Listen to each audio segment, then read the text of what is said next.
Ok, pessoal? Então vamos lá, dar continuidade ao nosso curso. Estamos hoje na nossa última aula da homilética bíblica, né? Percebe que a gente trabalhou aqui homilética bíblica. A hermenêutica bíblica, a homilética bíblica, ela só vai trabalhar um texto, obviamente, que foi interpretado, né? Esse texto, ele foi interpretado. Então, obviamente, entendemos que a homilética pressupõe que nós já tenhamos aí um rascunho, né? Ela pressupõe que já temos um rascunho. Então, só voltando aqui o slide, nossa proposta hoje, da aula de número 36, né, para você entender, é mostrar o passo a passo homilético. Esse passo a passo homilético, ele só existe porque houve um trabalho, uma atividade hermenêutica anteriormente no processo de interpretação. Então, a homilética ela vai entrar em cena quando o texto já está interpretado. Aí eu vou entrar com os conhecimentos homiléticos, né? Assim propriamente dito. Então, vamos lá.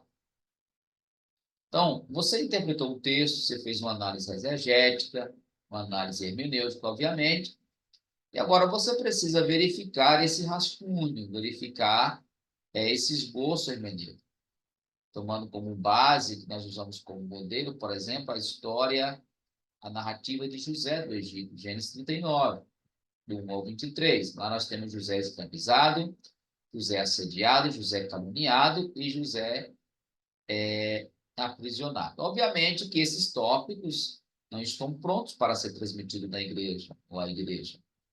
Eu preciso olhar para esses tópicos no texto antigo e reformular a ideia, né, como aprendemos na aula anterior, desse título, desses tópicos, de maneira que ele se encaixe, vai de encontro à necessidade da congregação, como nós dissemos na aula anterior. Então, depois que eu apliquei 9 passos hermenêuticos, né, estou falando aqui por alto, né, como nós aprendemos num curso que eu ofereço para vocês de hermenêutica bíblica, né, se você está só no curso de homilética, com certeza você já tem conhecimentos hermenêuticos. Para vocês que estão no curso nosso de hermenêutica homilética e prática de pregação, você já conhece quais são as partes da hermenêutica. Você já tem conhecimento dos pontos hermenêuticos. Então, vamos lá. Dispõe desse rascunho, né, em mãos, eu preciso agora dar uma verificada em todo esse aparato, tudo aquilo que eu aprendi sobre homilética. Então, vamos lá.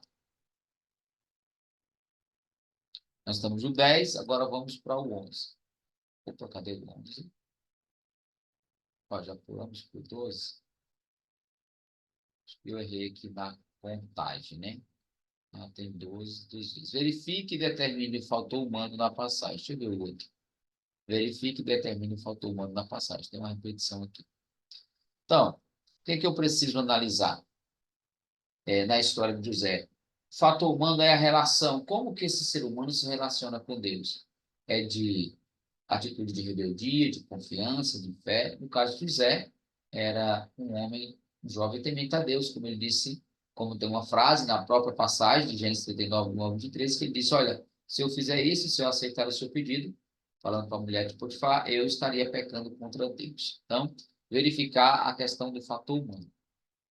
O 13, como nós aprendemos, então o primeiro passo é você pegar o rascunho, olhar o tema e os tópicos que você tem, vindo do trabalho interpretativo, da exegese ou da hermenêutica, da homilética, ou da exegese, e você, então, como nós vimos no item 12, verificar qual é a relação desses personagens com Deus, como que eles se comportam, né? Para você entender as necessidades humanas, pensando que esse ser humano, nessa passagem, nesse texto,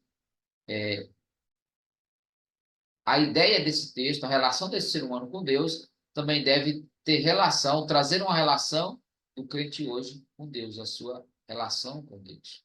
Então, o outro passo, né, o 13º nós colocamos aqui, é você reformular a ideia da passagem. Lembra-se que nós tivemos uma aula só sobre isso, como você reformular o tema central.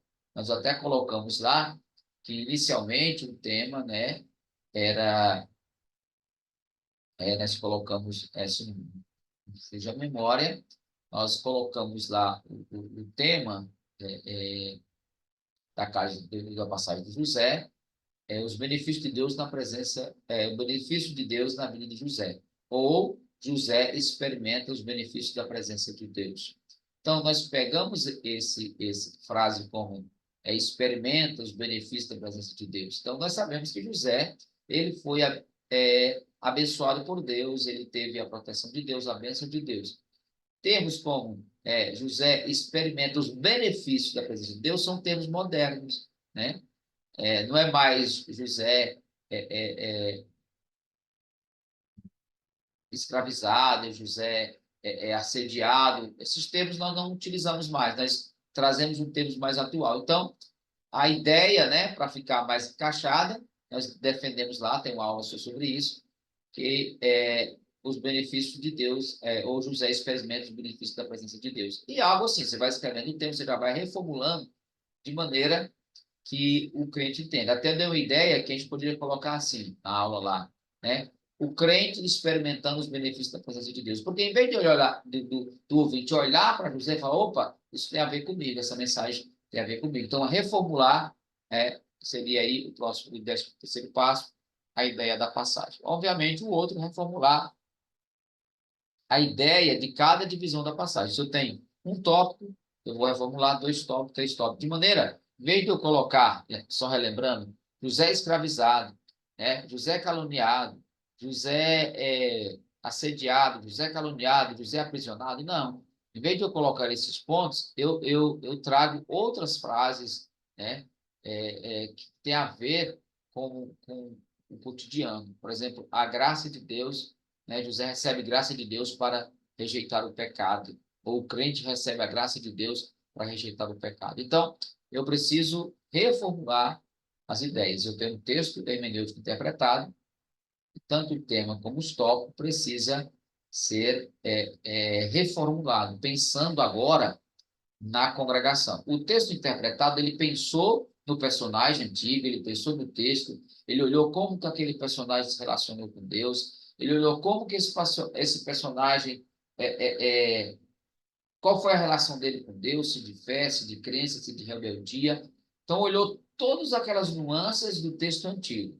Agora, ele vai pegar essas frases do texto antigo e transformar em novas, mantendo a mesma ideia, mas com nuances, com termos mais atuais, pensando agora no mundo da congregação, pensando na atualidade, né? Eu até disse aí em algumas aulas anteriores que se eu vou pregar numa aldeia indígena, termos que para o homem branco, que, como é dito, né, nos livros, claro, para o indígena, às vezes seja confuso. Então, eu preciso pensar nisso, preciso reformular essas ideias de maneira que elas fiquem claras.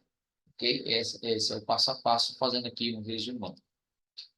Apresente o esboço homilético da passagem. Então, depois que você pegou o esboço hermenêutico, você analisou ele, reformulou, escreveu, reescreveu, pensou na congregação, como que as pessoas vão entender, esse termo está confuso, vou trocar por esse, enfim, você fez todo esse trabalho, agora você precisa apresentar, escrever, ter um esboço homilético agora mais atual e comparar, olhar, olha, esse aqui era interpretado, agora era feito pela hermenêutica, agora eu tenho pela homilética.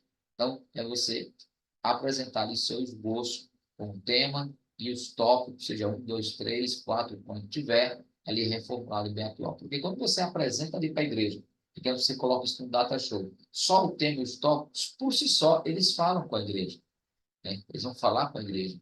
Quando você coloca lá, em vez de você colocar José lá antigo, você coloca os benefícios da presença de Deus na vida do crente.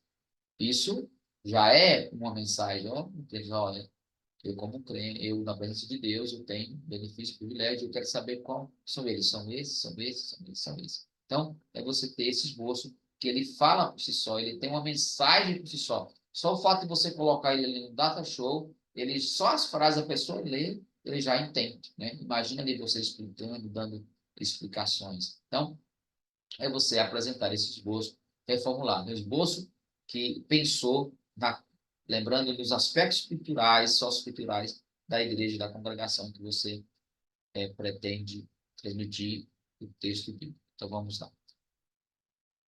Na próxima aula, nós vamos, então, revisar o que foi dito, né, a respeito da reformulação do sermão e da pregação e aprenderemos como escrever, fazer a redação da pregação.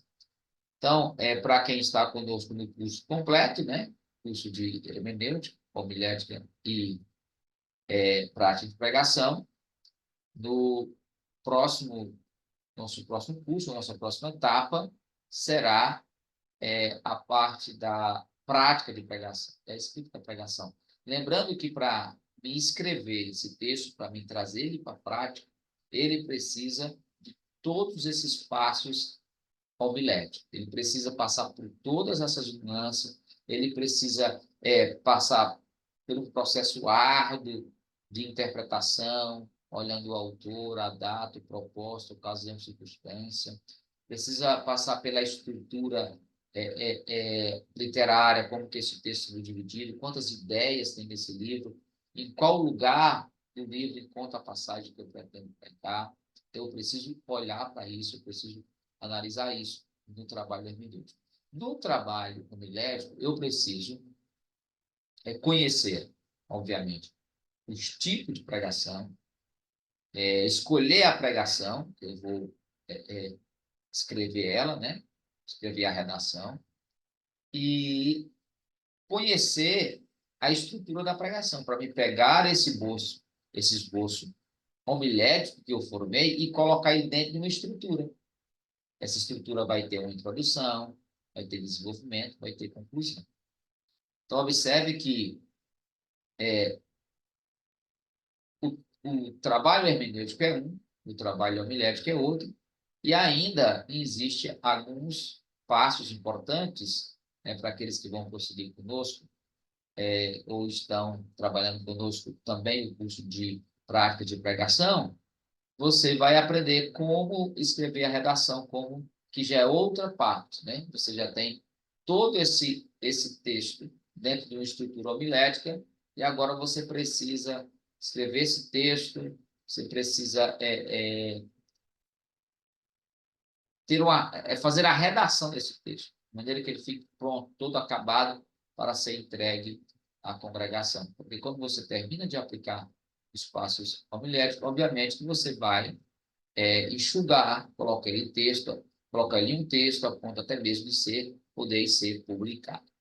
Então, nessa aula de hoje, nós fizemos só um breve apanhado de tudo aquilo que nós aprendemos. Lembrando que é um texto hermenêutico interpretado, né? Agora eu preciso fazer uma interação dessa hermenêutica com a homilética, para ver quais são os conhecimentos hermenêuticos e quais são homiléticos, e depois, com esses conhecimentos homiléticos que vão desde os tipos de pregação, a estrutura da pregação, a reformulação do tema, a reformulação dos tópicos e o esboço homilético, desde todo esse processo, eu preciso também, obviamente, deixar esse texto escrito pronto para ser entregue, que é um curso também que nós oferecemos de redação ou prática de pregação, ou a escrita da pregação.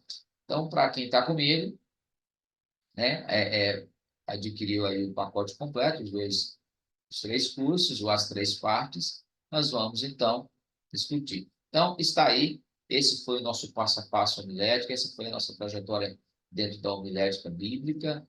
Eu aconselho você rever esses pontos, estudá-los novamente, reformulá-los novamente, para que o seu conhecimento seja amplo, de maneira que você possa aplicar corretamente o texto bíblico à necessidade da congregação. Então, que possamos, né, verdadeiramente entender a importância disso, a necessidade disso, no que diz a pregação, no que tange a pregação da palavra do Senhor. A homilética, ela é tanto quanto importante como a hermenêutica e como a exegese. Podemos colocar isso como excludente ou fazer grau de comparativo. E como eu defendi ele durante o curso, o passo a passo homilético, os conhecimentos homiléticos, também é um processo interpretativo.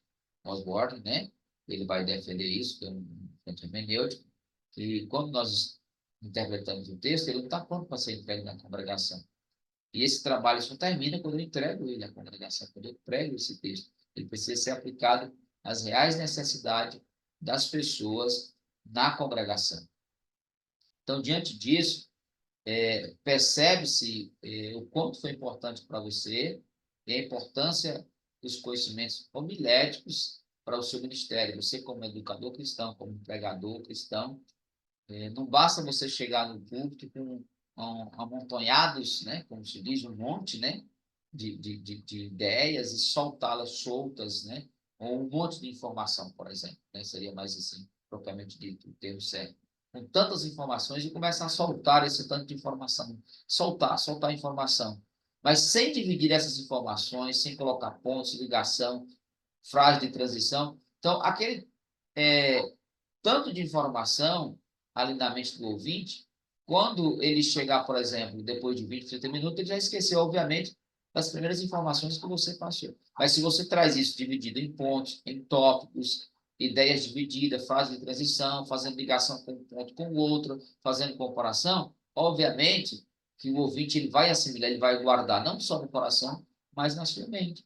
E o objetivo da pregação é que ele seja guardado no coração e na mente, para que amanhã, depois, diante das demandas, diante dos desafios da vida, a pessoa possa relembrar aquela palavra e ser orientada pela palavra de Deus de como agir diante daquela circunstância que ela nem menos esperaria que ia enfrentar.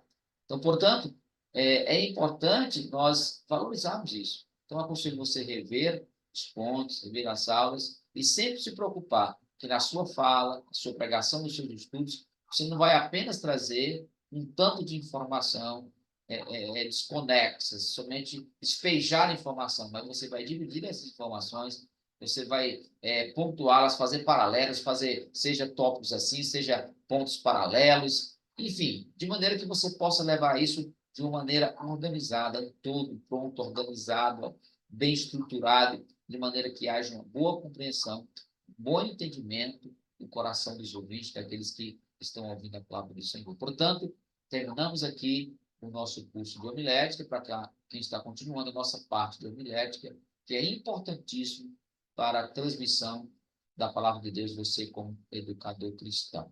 Então, um abraço para você, espero que você possa colocar em prática tudo aquilo que você aprendeu da palavra do Senhor. Deus, em Cristo Jesus, abençoe grandemente a sua vida e o seu ministério.